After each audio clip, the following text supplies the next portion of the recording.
Hello दोस्तों, यदि आप भी 18 फरवरी को मैथ का फाइनल परीक्षा देने वाले हैं तो आपके लिए क्लास काफ़ी महत्वपूर्ण है, क्योंकि अभी की इस क्लास में 18 फरवरी फाइनल परीक्षा के लिए मैथ के वैसे ऑब्जेक्टिव क्वेश्चन देखेंगे जो आपके 18 फरवरी के फाइनल परीक्षा में पूछा जाएगा। तो आप लोग से रिक्वेस्ट है कि आप लोग इस क्लास को पूरा वॉच कीजिएगा। अभी के इस क्लास में हम लोग 18 फरवरी परीक्षा के लिए मैथ के वैसे ऑब्जेक्टिव क्वेश्चन देखेंगे जो आपके 18 फरवरी के फाइनल परीक्षा में पूछा जाएगा। यहाँ पर देख सकते हो सेकेंडरी स्कूल एग्जामिनेशन 2025 वार्षिक यानी फाइनल परीक्षा के लिए ये मैथ का क्वेश्चन पेपर है और बिल्कुल हम लोग मैथ का ऑब्जेक्टिव कॉन्सेप्ट के साथ समझेंगे। तो यहाँ पर विषय कोड यही रहेगा, प्रथम पाली में 110 एंड द्वितीय पाली में 210 रहेगा। एग्जाम पूरे 100 नंबर का होगा, समय 3 घंटा 15 मिनट का मिलेगा। तो आइए पहला नंबर क्वेश्चन देखते हैं। फर्स्ट क्वेश्चन यहाँ पर पूछा गया है कि एपी यानी समानांतर श्रेणी के समान पद 4n + 5 हैं तो प्रथम पद क्या होगा। यहाँ पर ये समान पद दिया गया है एपी के, तो प्रथम पद यानी ए का वैल्यू पूछा गया है। तो देखिए एन के जगह पर अगर हम 1 रखेंगे तो पहला पद प्राप्त होगा, एन के जगह पर 2 रखेंगे तो दूसरा पद प्राप्त होगा, एन के जगह पर 3 रखेंगे तो तीसरा पद प्राप्त होगा। तो एन के जगह पर हम 1 रखते हैं तब जाके यहाँ पर ए बराबर यानी ए का वैल्यू आएगा प्रथम पद। तो यहाँ पर 4 गुना यहाँ पर एन के जगह पर 1 रखेंगे और यहाँ पर प्लस में 5 हो जाएगा, यानी गुना करेंगे तो 4 और 5 कितना हो जाएगा, तो ये 9 हो जाएगा। तो प्रथम पद 9 आया, ऑप्शन नंबर डी में दिया गया है। Right answer option number D हो जाएगा। क्वेश्चन नंबर 2 पूछा गया है। 2 नंबर क्वेश्चन यहाँ पर पूछा गया है कि के किस मान के लिए समीकरण, यहाँ पर ये 2 समीकरण दिया गया है समपाती रेखाओं को प्रदर्शित करता है। तो आपको फार्मूला याद होना चाहिए कि समपाती रेखाओं को कब प्रदर्शित करता है, कौन सा फार्मूला। तो जब a1/a2 बराबर होता है b1/b2 और यहाँ पर बराबर होता है c1/c2, तब यहाँ पर समपाती होता है। समपाती कब होता है, जब तीनों बराबर होता है, यानी a1/a2 बराबर b1/b2 बराबर c1/c2। जब तीनों बराबर होता है तब समपाती होता है, और समपाती होता है तो कितना इसका हल होगा, तो इसका अनगिनत हल होगा और ये संगत होगा, ये भी आपको याद रखना है। अगर a1/a2 बराबर नहीं होता है, यहाँ पर बराबर नहीं होता है b1/b2, तो ये प्रतिच्छेदी होता है और इसका एक हल होता है। अगर यहाँ पर बराबर होता है a1/a2, यहाँ पर बराबर होता है b1/b2, लेकिन यहाँ पर बराबर नहीं होता है c1/c2, तब इसका कितना हल होता है, तो इसका कोई हल नहीं होता है और ये समानांतर होता है और यह असंगत होता है। तीनों फार्मूला आपको याद होना चाहिए। तो इस फार्मूला से इसका आंसर निकालेंगे के का वैल्यू।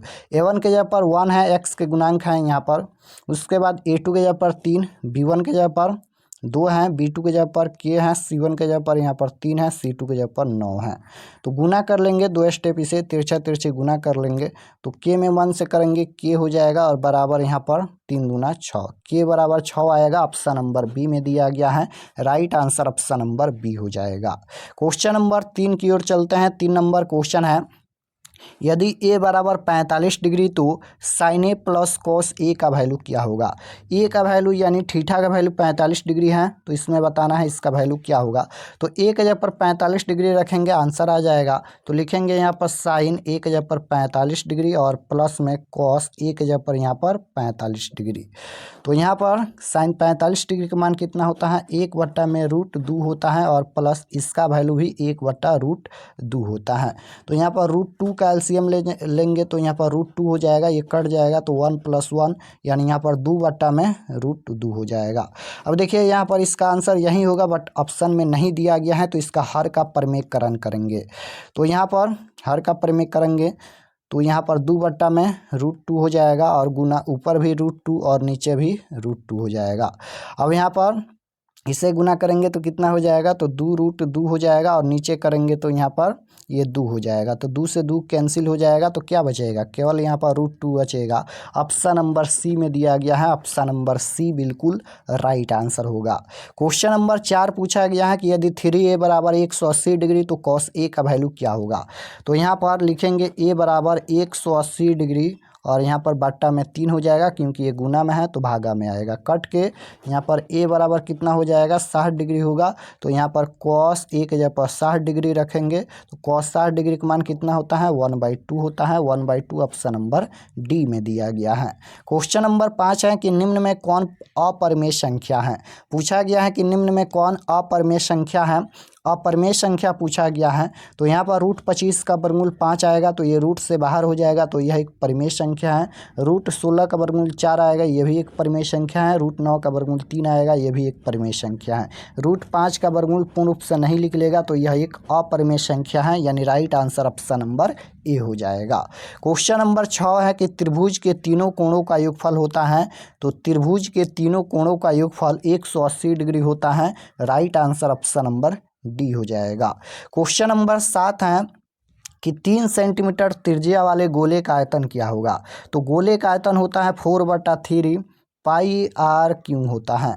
तो यहाँ पर 4/3 गुना पाई के जगह पर 22/7, लेकिन सभी में पाई है तो पाई को हम रहने देते हैं, और यहाँ पर गुना r³ यानी r के जगह पर 3 सेंटीमीटर दिया गया है तो 3 गुना 3 गुना 3 हो जाएगा। यहाँ पर 3 से 3 1 कैंसिल हो जाएगा, 3 तिहाई 9 और 9 चौका 36। 36 पाई इसका आंसर हो जाएगा। ऑप्शन नंबर सी में दिया गया है 36 पाई। क्वेश्चन नंबर 9 पूछा गया है कि समानांतर श्रेणी दिया गया है, इसका 11वां पद क्या होगा। तो 11वां पद निकालने के लिए फार्मूला लिखेंगे a प्लस में यहाँ पर 10d, यहाँ पर 1 घटा कर लिखते हैं, या फिर an बराबर a plus n minus 1 into D, कोई भी फार्मूला से इसका आंसर निकाल सकते हैं।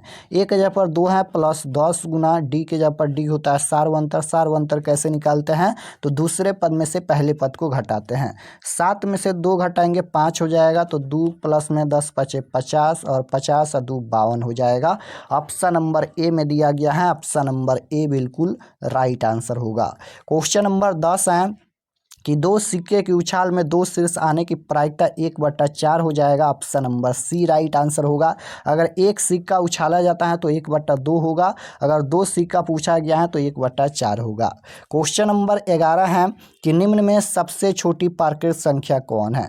तो निम्न में सबसे छोटी पार्कित संख्या बताना है, तो पार्कित संख्या 1 से स्टार्ट होता है और अनंत तक जाता है, तो सबसे छोटी 1 है। राइट आंसर बी हो जाएगा। क्वेश्चन नंबर 12 है कि 19/40 का दशमलव प्रसार क्या होगा। जब भी दशमलव प्रसार पूछा जाएगा तो सबसे पहले हर का गुणनखंड करेंगे, तो यहाँ पर 40 का गुणनखंड कर लेते हैं। 2 से कटाएंगे तो 20 हो जाएगा, 2 से कटाएंगे तो यहाँ पर ये 10 हो जाएगा, 2 से कटाएंगे तो 5 हो जाएगा। देखिए यहाँ पर 2 2 और यहाँ पर 5 है तो ये शांत हो जाएगा। Right answer option number B होगा। अगर केवल 2 2 आता है तभी शांत होता है, केवल 5 5 आता है तभी शांत होता है, और 2 और 5 दोनों आता है तभी शांत होता है। लेकिन 2 और 5 के अलावा कोई और संख्या आता है तो अशांत होता है, आपको याद रखना है। क्वेश्चन नंबर 13 है, यदि a बराबर 45 डिग्री तो tan a बराबर क्या होगा।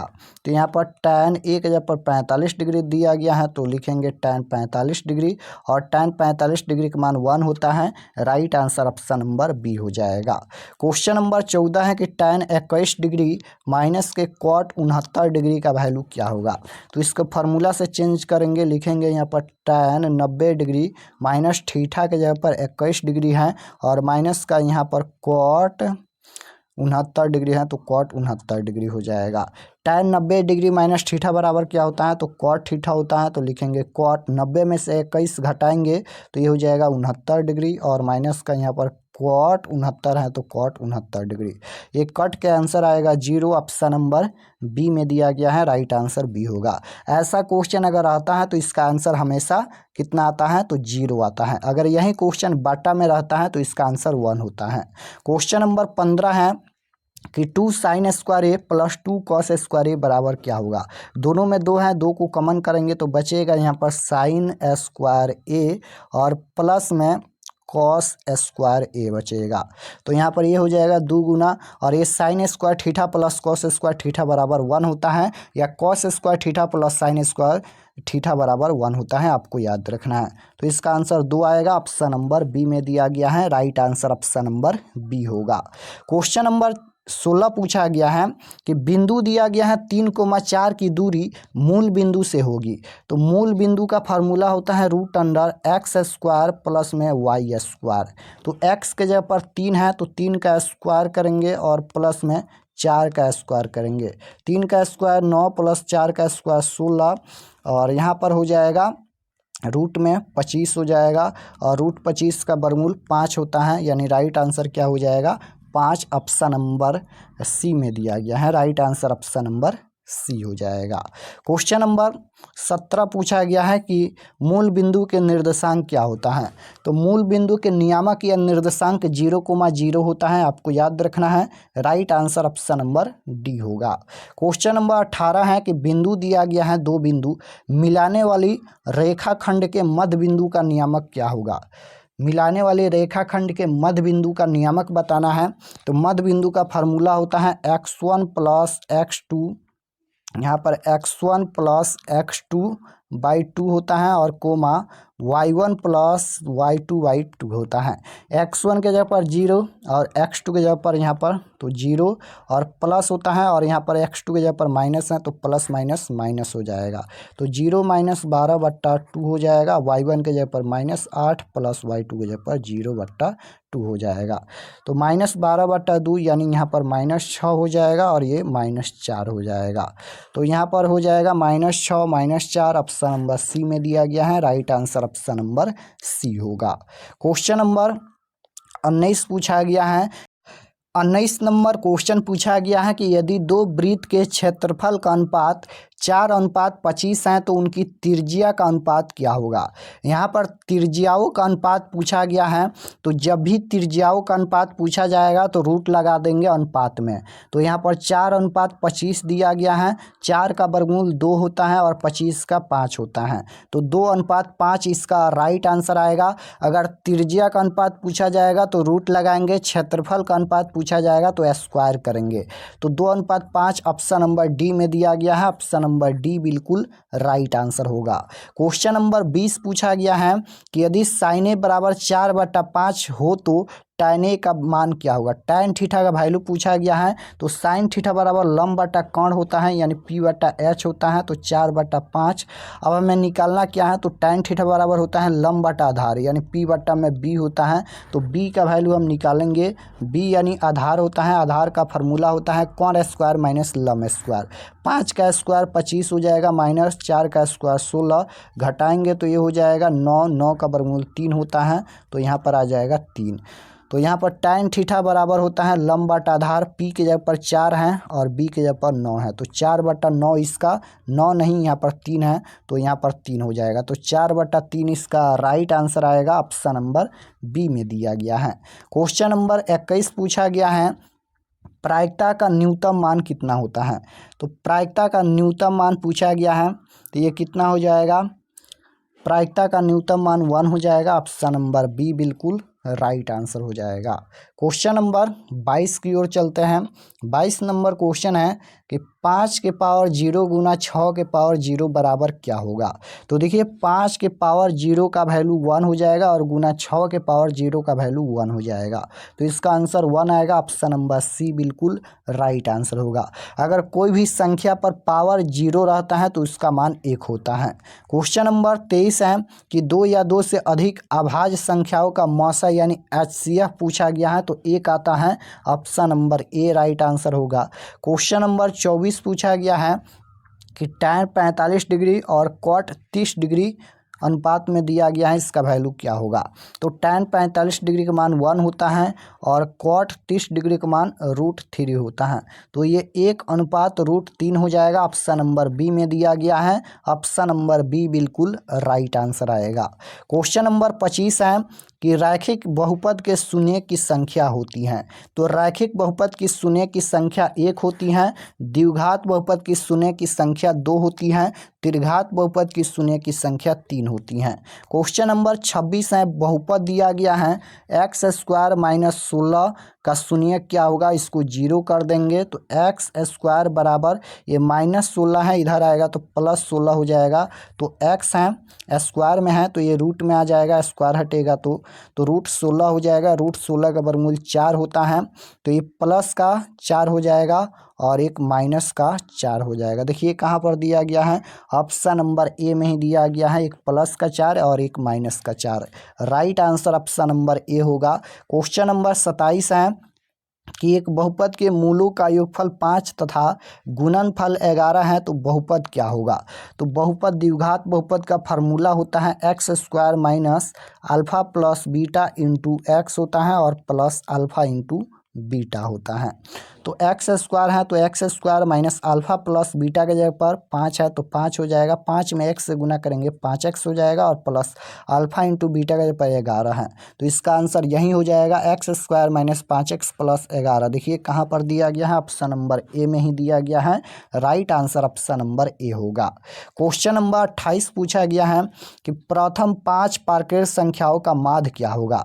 तो प्रथम 5 पारकेट संख्या सबसे पहले लिखेंगे तो 1 2 3 4 5, इसका माध्य बताना है। माध्य कैसे निकालते हैं, तो सभी संख्याओं को जोड़ते हैं, जितना संख्या है उतना से भाग देते हैं। तो ये कितना हो जाएगा, यहाँ पर ये हो जाएगा 3 2 5 और 5 दूना 10 और 10 और 5 15/5 हो जाएगा, 5 तिहाई 15, यानी माध्य इसका 3 हो जाएगा। ऑप्शन नंबर बी में दिया गया है, ऑप्शन नंबर बी बिल्कुल राइट आंसर होगा।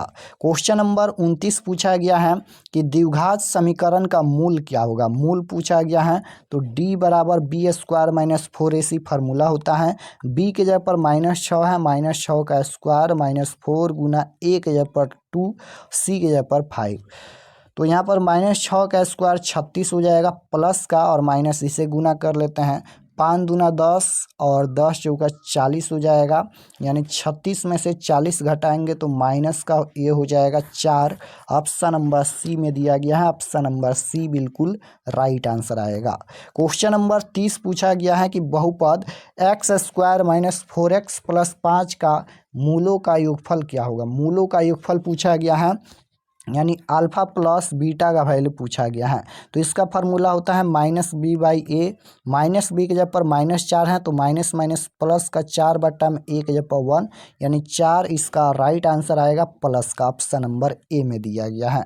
तो इस क्लास में हम लोग टोटल 30 क्वेश्चन देखे हैं। आई होप कि आप लोग को ये क्वेश्चन समझ आया होगा और आप लोग का क्लास होगा मैथ का, बहुत ही जल्द आप लोग का 100 ऑब्जेक्टिव क्वेश्चन का क्लास होगा। तो आप लोग क्लास जरूर ज्वाइन कीजिएगा, क्योंकि इस चैनल पर वही क्वेश्चन पढ़ाया जाएगा जो आपके फाइनल बोर्ड परीक्षा में 100% पूछा जाएगा। तो अगर आप लोग चैनल पर नए होंगे तो चैनल को जरूर सब्सक्राइब कर लीजिएगा, ताकि आने वाले नेक्स्ट क्लास आपके पास जरूर पहुंचे। चलिए हम आपको बता देते हैं कि आप लोग क्वेश्चन पेपर कैसे डाउनलोड कर सकते हैं ऑब्जेक्टिव सब्जेक्टिव। तो क्वेश्चन पेपर PDF डाउनलोड करने के लिए आपको गूगल पर चले आना है और आपको सर्च करना है RK एक्सपर्ट क्लासेस। यहाँ पर देख सकते हो, इसी चैनल का नाम आपको गूगल में सर्च करना है RK एक्सपर्ट क्लासेस। तो जैसे ही सर्च करेंगे गूगल या क्रोम में RK एक्सपर्ट क्लासेस, तो आपके सामने इस प्रकार से पहला पेज आएगा। यहाँ पर देख लीजिए ध्यान से, इसी तरह से पहला पेज आएगा यहाँ पर और इस पर आपको क्लिक करना है। तो चलिए हम क्लिक करते हैं। क्लिक करने के बाद ये ओपन हो जाएगा। ओपन होने के बाद इसको एक बार रिफ्रेश कर दीजिएगा। ये ओपन हो गया, इसको एक बार इस तरह से रिफ्रेश कर देना है और नीचे आना है क्लास 10th के सेक्शन में। तो यहाँ पर देख सकते हो ये क्लास 10th का सेक्शन है और इसमें यहाँ पर ऊपर में ही मिल जाएगा class 10th all subject viral question paper 2025। इस पर आपको क्लिक करना है, या फिर यहाँ पर सब्जेक्टिव के लिए सोशल साइंस का सब्जेक्टिव दिया गया है, साइंस का सब्जेक्टिव है, मॉडल पेपर है, संस्कृत का है, हिंदी का है, यानी सभी सब्जेक्ट का यहाँ पर सब्जेक्टिव क्वेश्चन भी दिया गया है और वही सब्जेक्टिव क्वेश्चन यहाँ पर दिया गया है जो आपकी परीक्षा में पूछा जाएगा। तो आप लोग से रिक्वेस्ट है कि आप लोग ये सभी सब्जेक्टिव क्वेश्चन डाउनलोड करके ज़रूर से ज़रूर याद कर लीजिएगा। तो इस पर आपको क्लिक करना है। यहाँ पर देख सकते हो ऑल सब्जेक्ट, इसमें सभी सब्जेक्ट का क्वेश्चन पेपर मिल जाएगा। और यहाँ पर नीचे आना है, ये सभी परीक्षा के लिए एक एक जानकारी लिखा गया है, आप लोग इसे पढ़ लीजिएगा। और ये रूटीन दिया गया है, आप लोग जानते हैं 17 फरवरी से एग्ज़ाम स्टार्ट होगा, आप लोग ये भी देख लीजिएगा। बिहार बोर्ड ने एक सूचना जारी किया है कि आपको सेंटर पर 1 घंटा पहले जाना है। यहाँ पर सभी जानकारी लिखा गया है, देख सकते हो ये भी जानकारी लिखा गया है, यहाँ पर देख सकते हो ये सभी जानकारी लिखा गया है, आप लोग इसे ज़रूर पढ़ लीजिएगा। और ये सभी बिहार बोर्ड के द्वारा दिया गया जानकारी है। उसके बाद नीचे आएंगे तो यहाँ पर देख सकते हो ये सभी व्हाट्सएप ग्रुप आप लोग ज़रूर ज्वाइन कर लीजिएगा इस पर क्लिक करके, क्योंकि उसमें भी क्वेश्चन पेपर मिलेगा और क्लास का लिंक भी मिलेगा। जैसे ही इस पर क्लिक करेंगे तो व्हाट्सएप चैनल ओपन होगा, यहाँ पर आप लोग फॉलो कर लीजिएगा। उसके बाद यहाँ पर देखिए सभी सब्जेक्ट का यहाँ पर क्वेश्चन पेपर है, जो भी सब्जेक्ट का डाउनलोड करना है उस पर क्लिक करके आप लोग डाउनलोड कर सकते हैं।